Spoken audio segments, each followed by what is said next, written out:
தஞ்சையில் மறைந்த முன்னாள் முதலமைச்சர் ஜெயலலிதாவின் 77வது பிறந்தநாளை ஒட்டி அமமுகவினர் பேண்ட் வாத்தியங்கள் முழங்க முளப்பாரி, கரும்பு மற்றும் சீர்வரிசை பொருட்களை எடுத்து அவரது சிலைக்கு மாலை அணிவித்து மரியாதை செலுத்தினர். இதுகுறித்த கூடுதல் விவரங்களோடு இணைகிறார் செய்தியாளர் ராஜ்குமார். வணக்கம் ராஜ்குமார், விவரங்கள்.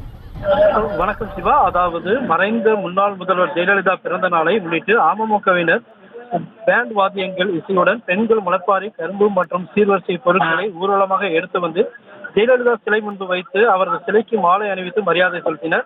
மறைந்த முன்னாள் முதல்வர் ஜெயலலிதா 77வது பிறந்த நாளை அமமுகவினர் வித்தியாசமான முறையில் கொண்டாடினர். அண்ணா சிலையில் இருந்து பேண்ட் வாத்தியங்கள் இசையுடன் வாழைப்பழம், கரும்பு, சாக்லேட் உள்ளிட்ட பொருட்களை பெண்கள் சீர்வரிசையாக எடுத்து ரயில் நிலையம் முன்பு உள்ள ஜெயலலிதாவின் சிலைக்கு வருகை தந்தனர். சீர்வரிசை பொருட்களை சிலையின் அருகே கீழே வைத்து வணங்கி ஜெயலலிதா முழு உருவ சிலைக்கு மாலை அணிவித்து மரியாதை செய்தனர். பின்னர் அனைவருக்கும் சர்க்கரை பொங்கலும் வழங்கி இந்த அமமுகவினர் சிறப்பாக இந்த ஜெயலலிதா பிறந்த நாளை கொண்டாடினர்.